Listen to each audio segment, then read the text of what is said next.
All right, good evening, everybody. Welcome to the May 6th, 2021 Windsor Regional Hospital Board meeting. I'd like to call the meeting to order. Are there any declarations of conflict of interest? Seeing none, wonderful, thank you. Can I get a motion to approve the previous minutes? Arvind, seconded by Cynthia. Any questions or comments with regards to those minutes? Seeing none, all in favor?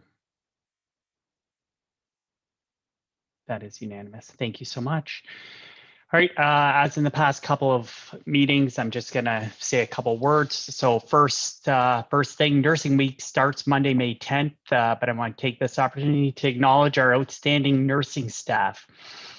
As we continue to battle the COVID-19 pandemic, our nurses have and continue to work tirelessly to ensure the health and well-being of our community and now communities far beyond our Essex County borders.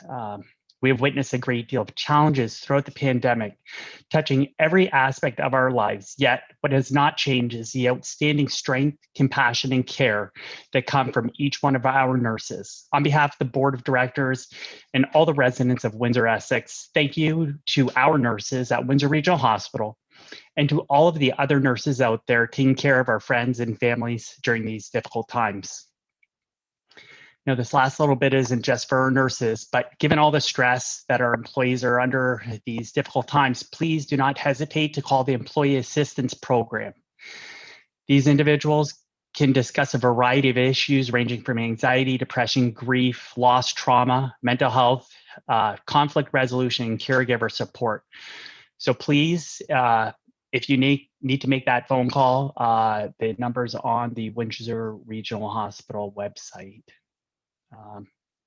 Just want to say thank you to a couple of initiatives that are going on in our community or coming up in our community. So the first one up is Sail into Summer, the at-home edition hosted by Miss Carol Parent and the Windsor Yacht Club. That's going to run June 23rd through June 27th this year. All the funds raised support the purchase of an ultrasound machine for the urology department to diagnose kidney and prostate abnormalities. You can get more details on the Windsor Regional Hospital webpage, or you can just Google Sail into Summer Windsor. Next up, we have The Bridge to Bridge by Josh Horan. I hope I pronounced his name correctly.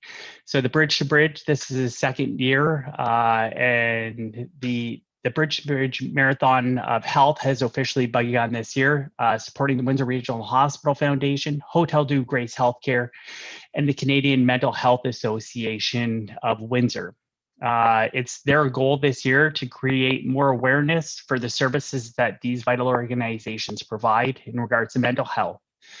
So Josh ran 34 kilometers, which is from Bell River to the Ambassador Bridge, but you can also join them doing that same run. They've got a 10K version and a 5K version, and you can get more information there. It's bridge.ca. And last but not least, I really want to thank Noah Gascon, and it's called Windsor Vax Finders. This young man is 17, and his goal and his volunteers of more than 25 people are ensuring that there's no vaccination appointments unfilled. So pretty amazing for a 17-year-old and his other volunteers to come up with this fantastic idea. So congratulations, Noah Gascon, on spearheading this remarkable program, trying to keep Windsor and Essex, or trying to get Windsor and Essex County vaccinated as quickly as possible. With that, I now will bring up the President and CEO, David Boucher. Thank you, Mr. Chair. Just want to highlight one issue before we move into a brief presentation. And the one issue is our status with respect to our HIS implementation over the last few weeks. Just in general, that's going very well. Staff have done an amazing job. during everything that's going on. There was no quote good time to implement it, but actually we probably picked the best time to implement it, was going through this wave. And overall, it's gone very well. It's going to be a process that we talked about before. It's never going to stop as we continue to change our processes for the better. Then also the underlying system will change along with us. So it's an evolution, but the biggest hurdles have been overcome at this point. And now the clear benefits of the system are starting to come to the surface with respect to patient safety, patient quality, and hopefully patient outcomes.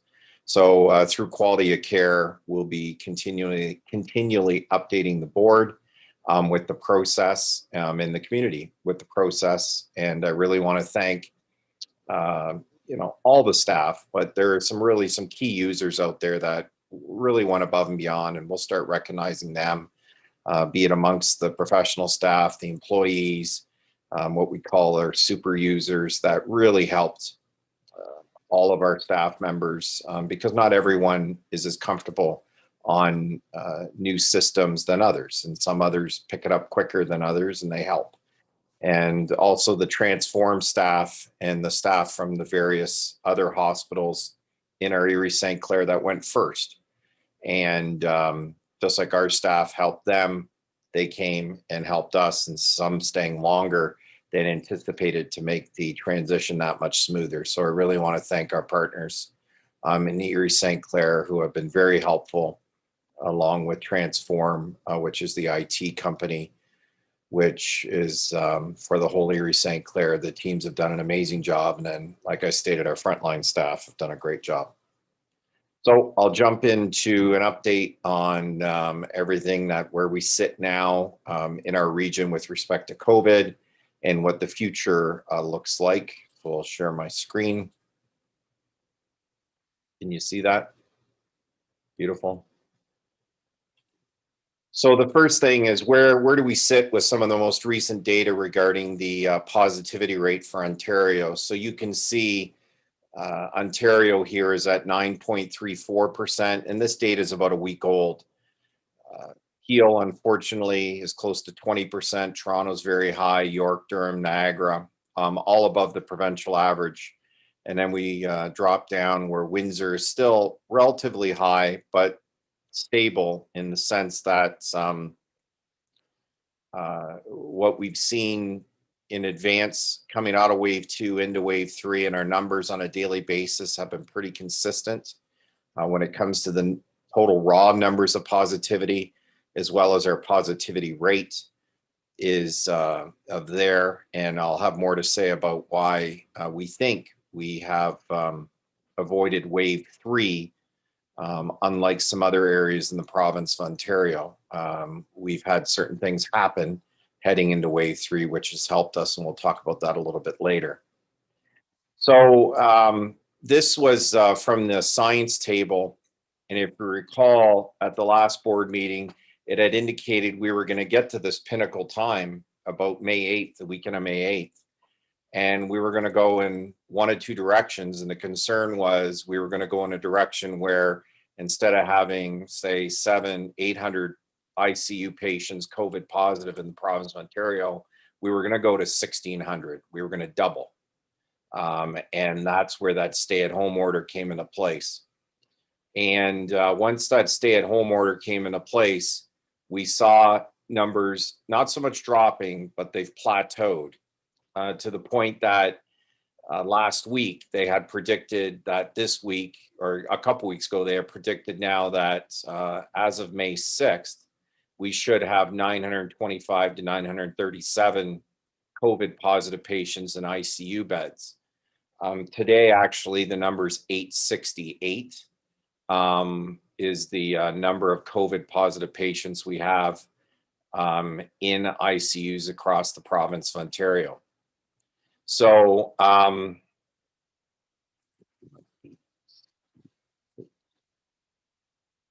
so that's what we have right now, rather than the 925 to 937.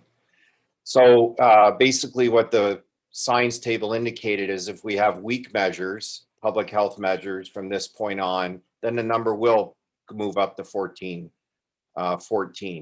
However, if we have moderate, it'll start dropping. And if we have stronger measures than what we even have now, then it'll drop even faster.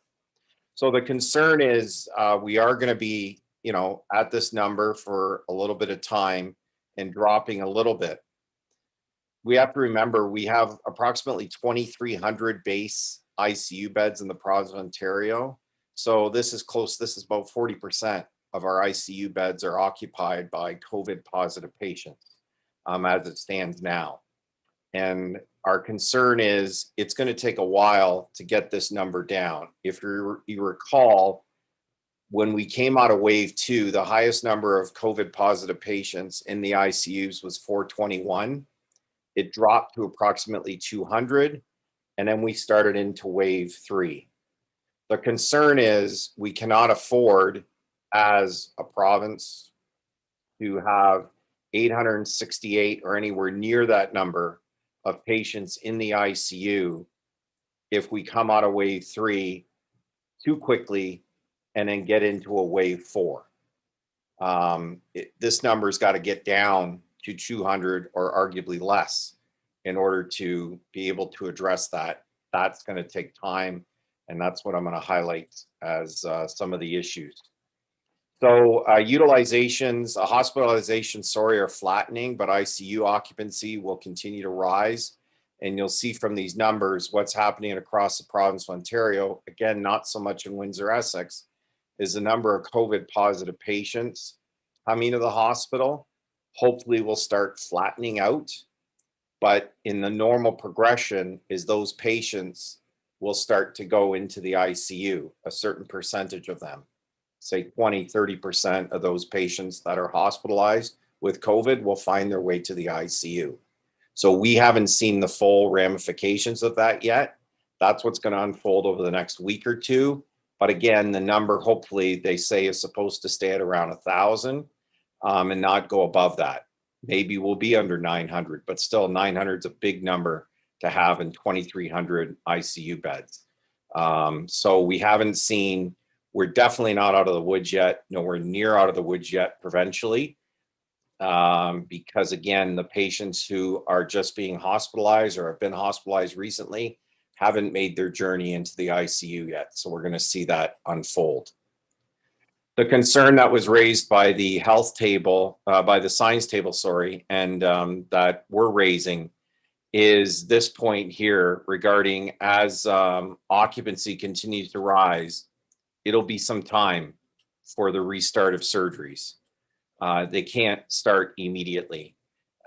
We can't just flick a switch because again, the beds these hospitals are needed for COVID positive patients that are in these hospitals now in the GTA. And at the same time, the ICU beds are needed for surgeries with 800, 900 patients in the ICU or half our ICUs occupied by COVID positive patients. It's hard to flick a switch and go, okay, we're back to pre-COVID. We're going to go to 100% or 125% of the surgeries to try to catch up. That's going to be very difficult to do that, and it's going to take some time. What we have to talk about as a region, as a province, is the existing use of ICU beds. Is there a way to examine which patients post-operatively are going to ICU as compared to which ones maybe don't need to go to ICU? Take advantage of this time to examine those issues from a clinical pathway and determine which patients historically we've treated that way that we don't need to treat that way anymore. Look at what other jurisdictions are doing, say the UK, United States, take the best practices. And this is not only locally, this is provincially. This is across Canada. Because again, we have a limited amount of ICU beds and we have a limited amount of critical care staff. Is you can't just, these people are not sitting at home for the last year, not working, and all of a sudden they appear and can help staff a critical care unit. these individuals are not around. And if they are, they've been hired by the various hospitals to help. So we have to look at that and look at the fact that over the next 4 to 5 years, there's not a lot of new construction coming online. There's our project, Ottawa, Trillium, all in the mix to eventually come online, but it's going to take years to get there. So what do we do between now and the time those new beds come online in order to maximize the capacity in our hospitals and in our ICU, but taking into account there's a limiting factor, and the limiting factor is our health human resources, not only locally, but also provincially. Just a limit to the amount of people that can be utilized. And at the same time, we have staff that have been working nonstop for 13, 16 months. They are going to need to recharge their batteries. And we have to take that into account, not only us here, but across the province as well, as things evolve. So this is not going to be easy coming out of this for any of us to flick a switch and say, oh, it's back to normal, or even more than normal. We're going up to 125% of the surgeries we're doing now. That is not practical. That's not possible. We are going to have to get ready for a world that we're still going to have COVID positive patients occur that come into the hospital. We're not going to have 100% vaccination rates. So unfortunately, we are going to have COVID positive patients come into the hospital that are eventually going to need the ICU. Where that number is going to go provincially, is it going to go as low as 200, 150 and stay at that for months? There's a good chance. And that's going to be some of the projections that are going to start coming out now. As a result, that's still 5 to 10% of our existing ICU beds that are in effect taken out of commission to take care of COVID positive patients. We have to take that into account, that that's how, the surgeries that will not be able to happen if they need access to those beds. So that's where we have to get into the clinical changes with respect to the use of ICU beds, and some of the work has to be done regionally and provincially as well. So just to give kind of a highlights with respect to where we are with our transfers from the GTA. So if you go back to when we started taking patients from the GTA a couple weeks ago, up to basically 4 o'clock this afternoon, we've taken 54 ward medicine patients from the GTA. 3 more patients are going to be coming to Windsor Regional Hospital this Friday and Saturday. Up to this point, we've taken 16 ICU patients. We have 1 more who's going to be arriving today. So in total, with the ward and ICU, we've taken 70 patients from the GTA and or London. The positive part is 28 of these patients have already been discharged home. So when you look at our statistics for today, we currently have 48 total COVID positive patients in the hospital. 8 are from our region, 40 are from outside of our region. So that's very positive. Now, heading into next week, we're going to continue helping out the GTA because they still have some issues, as I indicated previously. And we're going to be accepting the week of May 13th, another 10 ward medicine patients, plus any ICU patients that are being identified through the critical care process with respect to them. So to just give you some perspective on this,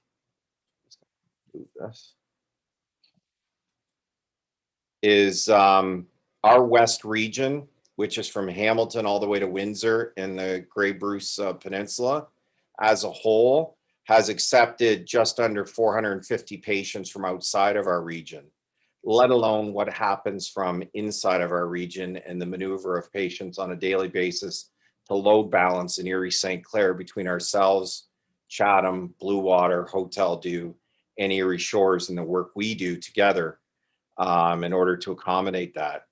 So what I'd like to do is ask Karen Riddell to speak to, because what is lost here is the work that the team has done, in addition to everything else we're doing, on a daily basis to ensure that these patients are transported here on a safe manner, and the work that's done from the clinical leadership, the non-clinical leadership, in order to transfer 70 patients into our facility on a safe basis with our partners like Essex Windsor EMS, Chatham EMS, and Sarnia Lambton EMS.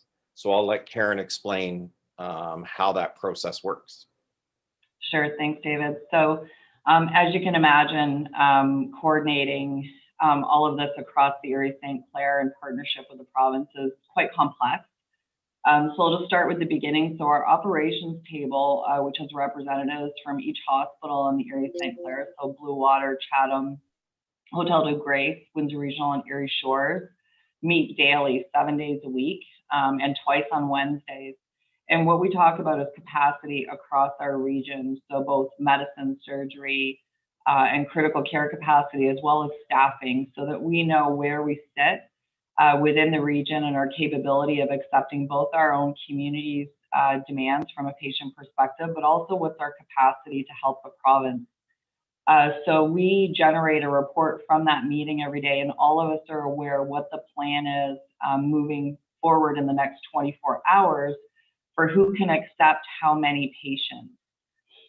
So we really leveraged this work a few weeks ago, it seems like years ago now, when the opportunity to work with Trillium came up. And we had met with Trillium to see how we could assist with facilitating the transfer safely into Erie St. Clair.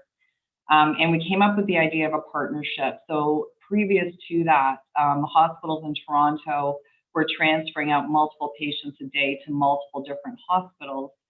And so it was tabled to the province and agreed upon that we would partner one hospital with one hospital. So Trillium chose Windsor Regional for the first group of patients. And as David identified, we've transferred a large amount from Trillium since we started this work. So what we do is we meet with the Trillium leadership every day, including their utilization team. And we also meet with our EMS partners. We identify our capacity for transfers. We identify who Trillium Health has to transfer to Erie St. Clair. And we coordinate not only where those patients are going to go, but we also book EMS.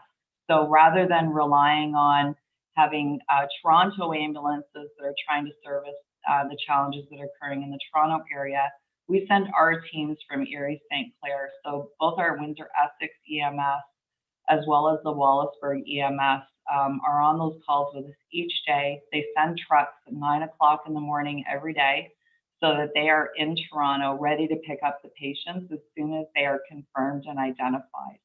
So that helps us shorten up the time for transfer for these patients and the delay in getting them back to Erie St. Clair. So we have that communication occurs, like I said, every day. We plan for the next 24 hours. The trucks are on the road. We confirm all of the patients that are going to be coming.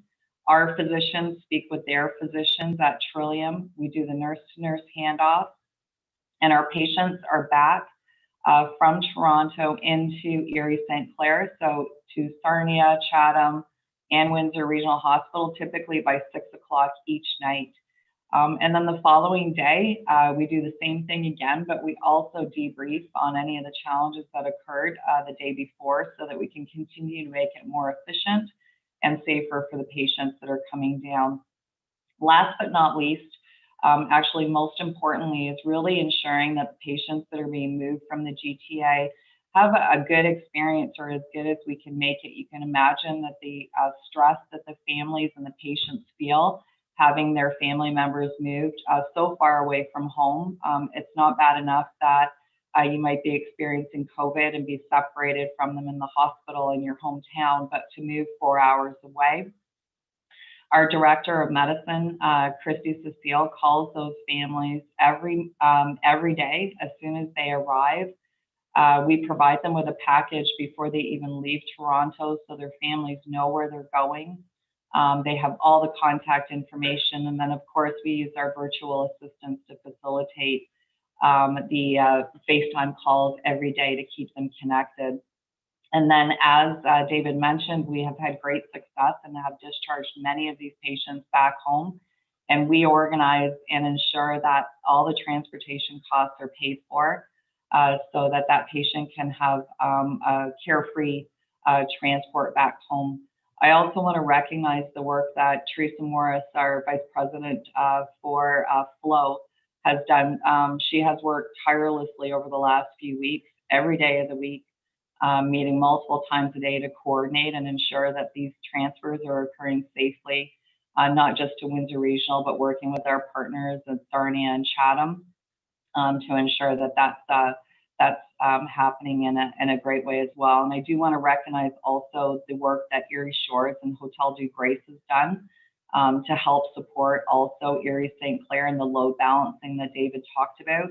The other part that's important as we're bringing these patients in is that we are maintaining capacity across Erie St. Clair and ensuring that as we take patients in from Toronto, that we are managing to maintain capacity for the rest of our community's needs. So honestly, we're very lucky, as I think we've mentioned many times. We work very well in Erie St. Clair, and I think this has been a great demonstration of how we can leverage that capacity and that teamwork to really support the rest of the province. So just wanted to thank the team for all of the work that they've done to allow us to do this safely.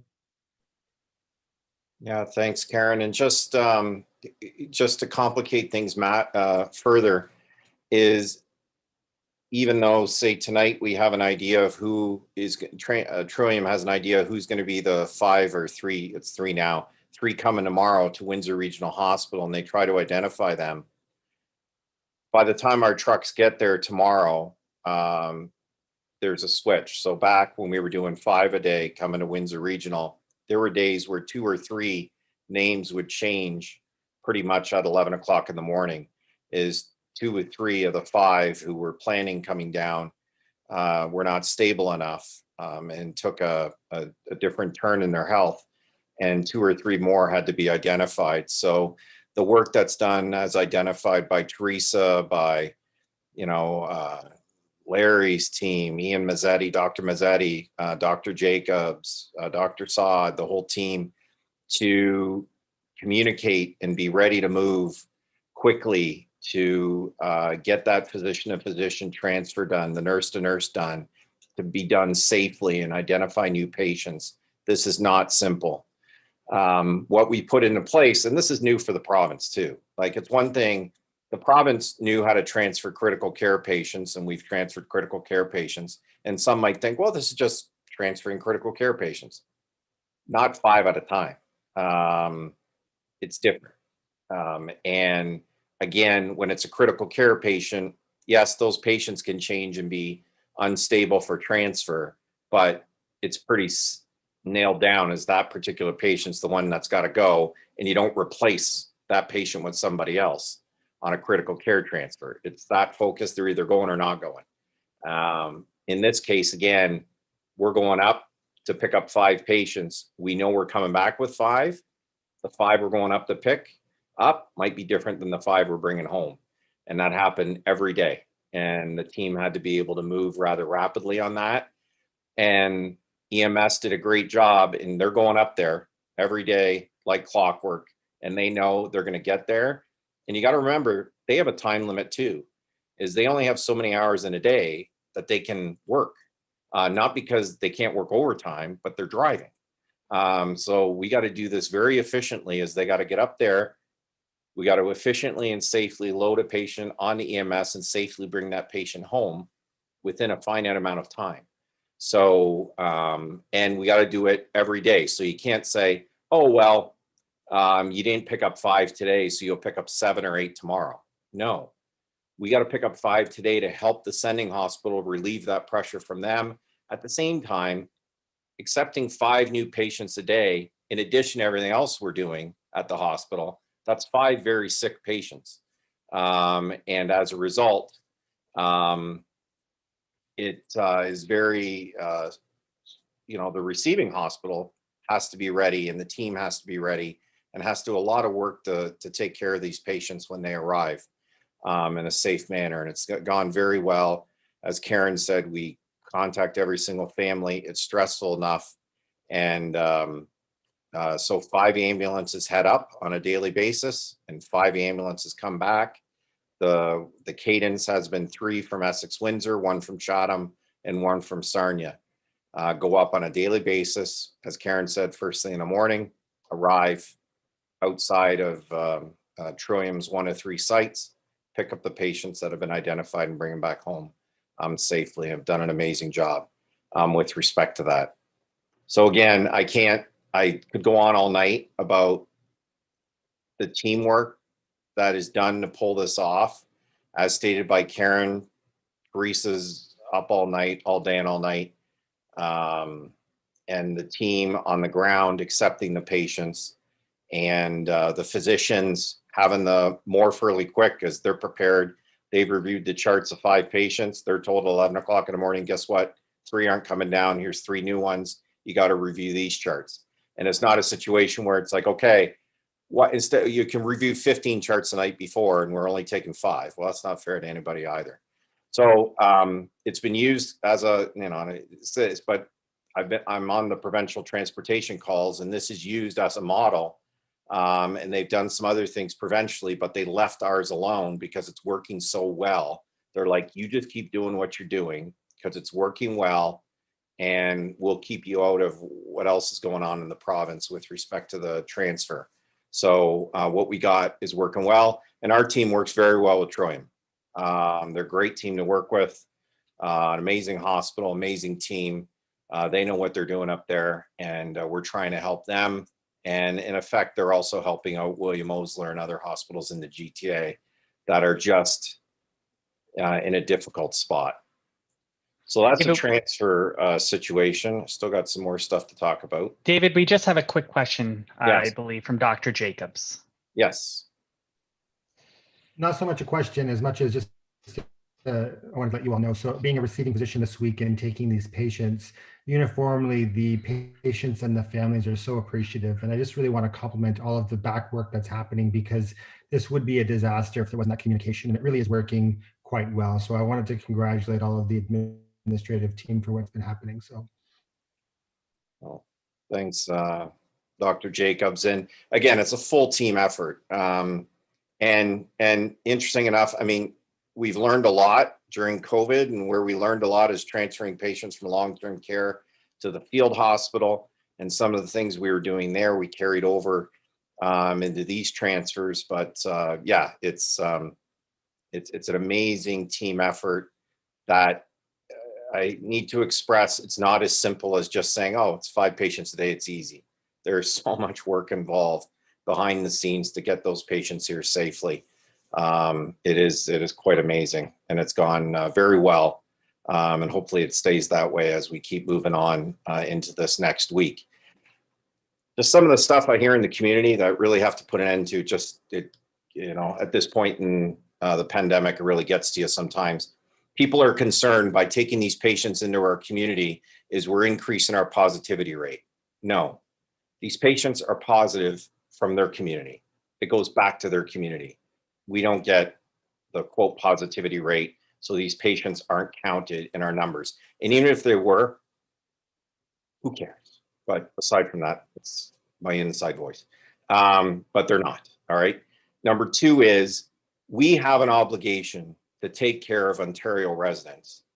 And there's no way we're gonna be standing around with our hospital with excess capacity and watch hospitals struggle in the province of Ontario.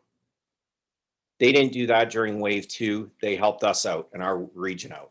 And when I hear people say, well, maybe we shouldn't, help them out and because we're doing okay.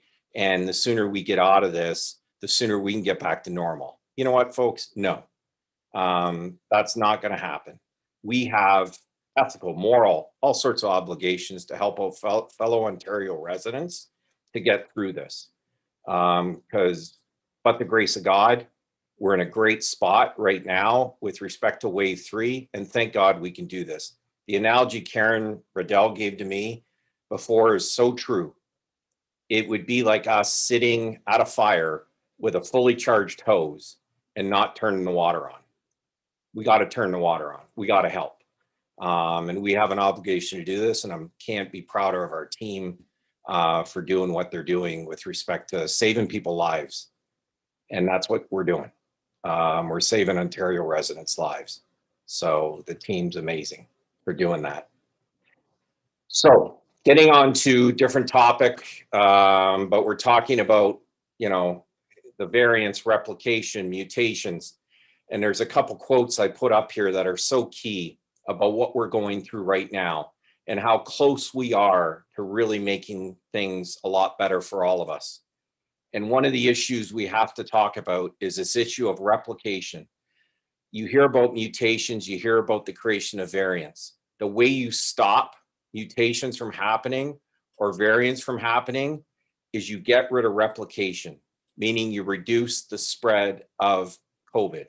The way you reduce the spread of COVID primarily is two ways: following public health measures, number one, and number two, getting people vaccinated as quickly, as efficiently as we can. That's the way, is you stop replication, you stop mutations, you stop variants. And as stated by Dr. Fauci, is he estimates that, and he's talked about this over and over again, is if we can get 70 to 85% of our population vaccinated, we stand a chance to create what's called herd immunity and avoid replication, the reproduction of the virus, which then will reduce the chances of mutation and will then reduce the chances of variants. Because what the science table stated, the concern is, if we're probably going to have a wave 4, and I'm not saying we're going to, I don't want to freak people out, but if we're going to, it's going to be as a result of a breakthrough of the vaccines, meaning there's a variant that is created as a result of replication, as a result of mutations, that spreads rapidly, that breaks through the vaccine and makes the vaccine's efficacy a lot less, to the point of people can catch COVID, get serious health issues, hospitalized, death, etc. That's what wave 4 will look like if it happens. So the way to stop wave 4 is public health measures. And when your time comes up to vaccinate, get vaccinated. Can't be stressed enough. So we're following what the province vaccination scheme is, and we're going to be heading into this week here. And very shortly, you'll hear, as projected, is the health unit will look at moving us to everyone, the whole age group as 40 plus. We already have done the at-risk health conditions, and we just started today. The cannot work at home group is being done as well, and we're making progress there with respect to that group. And before I hand it off to Dr. Saad with respect to where we're at in vaccinations, here's a couple charts from public health and some statistics. So if you look at our coverage area, this is dated last week. So it's about a week old in data, but we have some amazing coverage with the 80 plus group, all these groups. Some very, very good coverage with those ages. We're really picking it up with respect to the 55 to 59. And these are the groups we're going to hit next. And we're hitting them now. And we're going to start hitting them in earnest over the next month as we get to that 18 plus group. So these statistics show overall, about a week ago, we were at 33.8% of our overall Windsor-Essex population has been vaccinated with at least one dose.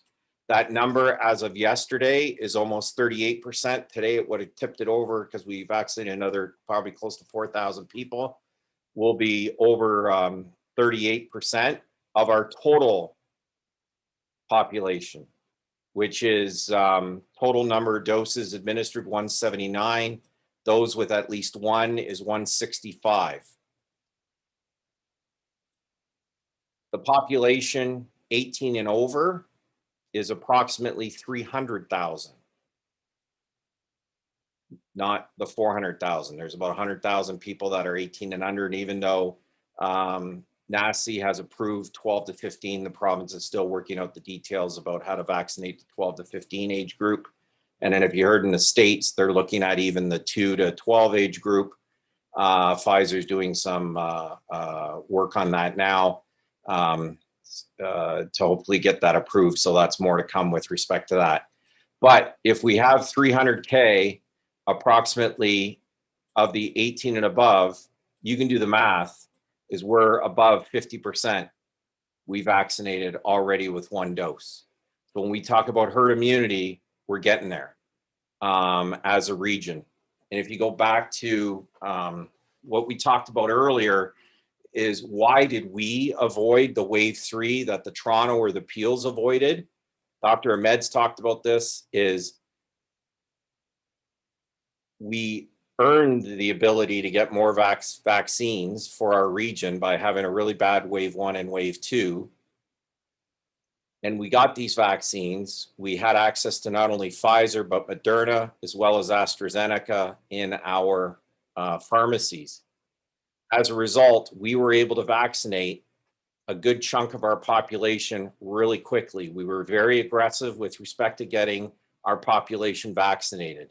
And that's why we have these types of numbers that I identified earlier with respect to these age groups and how great these numbers are with respect to vaccination of these age groups. And we did it quick. The rest of the province is now starting to catch up with respect to us as more vaccines come out. But one of the reasons we've been able to avoid wave 3 is because of that aggressive nature with respect to vaccinating people, getting those doses in arms, not keeping them in freezers, working together with WECHU and the city of Windsor to get people vaccinated as quickly as we can. And I think as a region, we've done a really good job with the number of vaccines we had, and we took advantage of it. And that's one of the reasons we didn't have the wave 3 others did. Second reason, public health measures. Yes, we have our isolated incidences that need to be dealt with where public health measures are being violated and they're being dealt with. But overall, our community's done a very good job with respect to following public health measures. And number 3, if it wasn't for that stay-at-home order, I don't know. We were at that point where we were starting to get a steady number of cases. If we didn't have the advantage of that stay-at-home order, I think our numbers would have kicked up a bit. And could it have got to a point of something really bad? Possibly. We could have been more like a Toronto appeal, maybe not to that extreme because of our vaccines, but we got to a point that we could not help out the rest of the province like we're helping out now. Because again, as I showed you, we have 8 patients in our hospital from our region. That's a number that we haven't seen for quite some time, how low that is. So that's very good. So I don't know, Dr. Saad, if you want to talk about vaccines and how it's affecting even the admissions to the hospital overall and the patients we're not seeing. Thanks, David. Yeah, I think you said it in terms of the major factors that prevented us from having the severe third wave that most of the rest of the province had. I think it's mostly our vaccination efforts combined with the stay-at-home order. But we can tell in the early parts of the pandemic, the patients that were presenting to the hospital and the patients that were occupying our ICUs were predominantly in the 60 to 80 plus range. And then once we reached really essentially herd immunity in that age group with an 82.4% vaccination rate, that demographic essentially disappeared from the hospital. Nursing home patients, retirement home patients, long-term care home patients just stopped coming to the hospital. That we weren't admitting them with COVID. So clearly the vaccination efforts have worked. We do know from recent ministry data that the chances of somebody having a breakthrough infection with COVID after they're fully vaccinated is extremely low. They've looked at patients who've been admitted, who've received a dose of the vaccine. The vast majority, about 4,500 out of 6,500, got the infection within 7 days of getting their first dose. So we know that that's too soon for anybody to develop any type of immunity. And only about 4% of people got COVID after they received 2 doses. So that clearly tells us that vaccination efforts are working. They're preventing people from getting extremely ill. We knew that no vaccine is 100%. These vaccines, even are about 95% effective. So we're still going to have some people getting severe illness, but you can tell the dramatic drop in that age demographic that David just put up in the graph compared to where we are now, where most of our ICUs are 20, 30, 40, 50-year-olds. We're not seeing the 60 to 80-plus-year-olds anymore. And if we continue with this vaccination program and we get to that herd immunity, I think you're going to notice a dramatic difference in the number of ICU patients with COVID. It's going to drop significantly. Thank you, Dr. Saad. With respect to that, oh, that was the end of it. So subject to any questions, last thing I want to talk about in the public session is just, we saw last week, there were 2 reports that were issued, one by the Auditor General, the other by the Long-Term Care Commission, that Dr. Chevalier and myself presented to, and the Commission's final report was released. The Commission's report had some 85 recommendations in it, and it just talked about the issues heading into COVID that pre-existed, what happened during COVID, and where we're at now, and some of the positive work that's been done.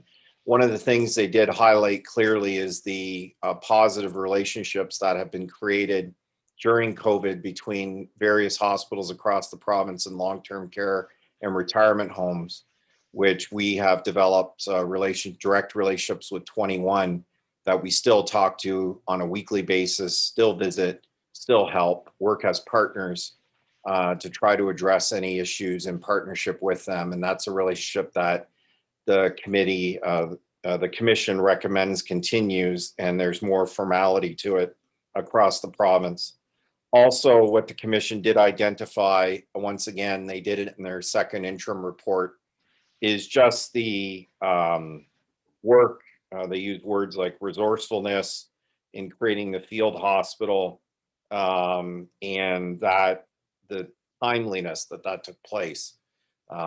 It's been a year and over a year, and just Ms. France is on our board of directors. Just St. Clair College, again, I just remember at the time,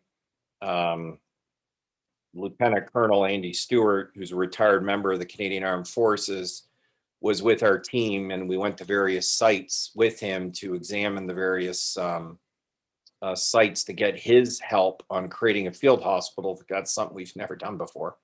And we were looking at gymnasiums, pretty much, school gyms, elementary school gyms. And he was like, no. You want to pick a place. You don't want to pick 5 of these places because you don't have the ability to run 5 at one time. You want to pick a place that is large, almost too large for what you need, and make it your worst case scenario, if not like end of the world scenario, and then work backwards. So as we started going to the various sites with them, we landed at St. Clair College. They agreed for us to attend, and they knew why we were attending. And pretty much within minutes of him getting in there and looking around the infrastructure and our team, it was like, this is the place. So we immediately reached out with Patty and said, Patty, do you mind? And she's within seconds. They didn't even hesitate, said, yes, let's do this. Let's get this done. And we were in there, I don't know, within 24, 48 hours, we were in the facility. And, within 17 days, with Easter falling in between, we started taking the first residents in the building, which is amazing. And to this day, St. Clair College has been not only the field hospital taking COVID positive residents and saving lives, but it turned into a swabbing center, and now it's a vaccination center. So it's gone full circle with respect to COVID, and we're not done yet, Patty. We still got some more vaccines to go before we hand it back to you. So we're going to finish what we started. And just in the commission's report, it just highlights the great team at Windsor Regional Hospital and the work that was done, and that they suggest that the ministries look to Windsor Regional Hospital's successful field hospital as a model on how alternative healthcare spaces can be created quickly in a crisis. So that's their quote. And the only way that gets created quickly is with partners like St. Clair College, who allowed us to create it quickly, and their own resources, their own staff was with our staff, bringing in the electricity, bringing the water, as they knew how that building operates and how that building works. And they were the ones working hours, endless hours, to get that place up and running by the time it had to, let alone Lester Construction, Caesars with electrical support. It was all sorts of players were involved with that, as we just asked for anything from the community and they said, okay, where do we deliver it? So it's been quite an amazing journey with respect to that. So that's my report, Mr. Chair. Thanks, David. And take any questions. Questions for David or comments?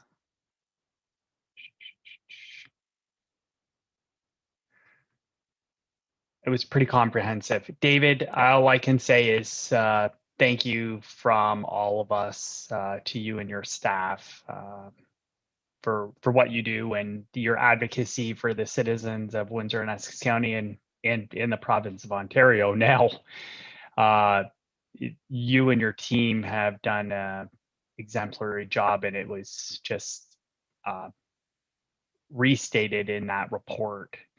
It's nice to be recognized, but it's definitely a team effort. So congratulations to everybody, and thanks for your hard work. I know a couple little words, it's not enough, but thank you. No, and there's other, like we talked about Dr. Ian Mazzetti, Dr. Jacobs.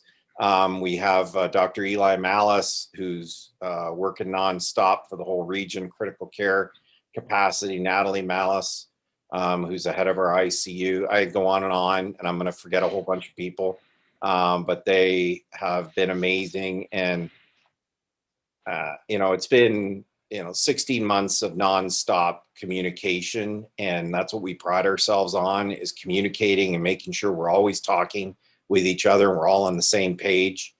And it continues through to today, is just making sure, okay, we all got this, and working together and make it happen. And it's beyond positive. So, there's going to be some people here that haven't slept in, like Karen Riddell, Jonathan, Teresa, Rosemary, Mark, not a lot of sleeping going on in the last 13, 16 months. So just amazing work. And I don't know where they get the energy from and how they tolerate me most of the time, but they do. So far I haven't disappeared.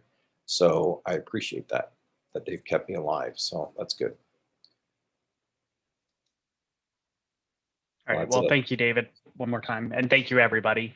So next up, we have Dr. Jacobs with the Schulich report. Thank you very much, Mr. Chair. So the first thing would be regarding the fourth year match. April 20th was match day, well, the first round of the match for our fourth year students. The overall rate for Schulich was a 90% successful match for the first round, which means that about 10% of our students will move into the second round at the May 20th, less than a couple of weeks from now. Windsor campus had a similar rate, about 90% as well, of which 60% of our students have selected family medicine residencies, which is excellent. Locally, we have two postgraduate programs here, family medicine and psychiatry. Our psychiatry program filled both of their spots. Family medicine here locally filled 9 out of the 10 spots. So they have 1 spot up for grabs in the second round as well. So overall, it was successful for our fourth year. Still some stress for the remaining 10%, but we'll get them through that looking forward. Outside of that, the next issue was regarding our SWARP research grants. So these are a collaborative grant that we run with the University of Windsor and Schulich, and they go up to grabs for our students to work with local faculty, either at the University of Windsor, St. Clair College, wherever they might be, physician faculty. And excitingly, a good number of them, in fact, all 10 of them were granted, 9 of them being related to Windsor Regional Hospital. So I'll just give a quick shout out just so you all know. Dr. Augustine, Dr. Ian Brown, actually Laurie Freeman from the University of Windsor, Caroline Ham, Dr. Jawar, Dr. Kulkarni, Dr. Pan, all receive grants supporting students with these research endeavors. So that's exciting, and I know that kind of aligns well with the mission that we have now to try to improve the output with respect to research at our hospital. So I'm excited to be able to support some of those opportunities here. That is all I have though for today. Thanks, Dr. Jacob, and congratulations, Dr. Freeman. Questions or comments for Dr. Jacobs? Seeing none. Wonderful, thanks. Next up, we have the consent agenda. I think all we have is the motion to accept the report from our FAR. Penny, you're gonna move that? Or? Yes, I will. It's that the report, which the report is for the minutes, that the report from the April 26, 2021 Financial Audit and Resources Committee meeting be accepted. Seconded by Dr. Freeman. Thank you. Any questions or comments? Seeing none, all in favor? Wonderful. Thank you so much.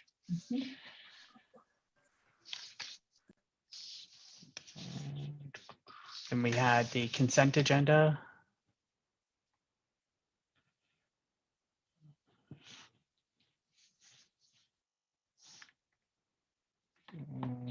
Okay, sorry, I'm jumping the gun there. So then we have the media there for everybody's information.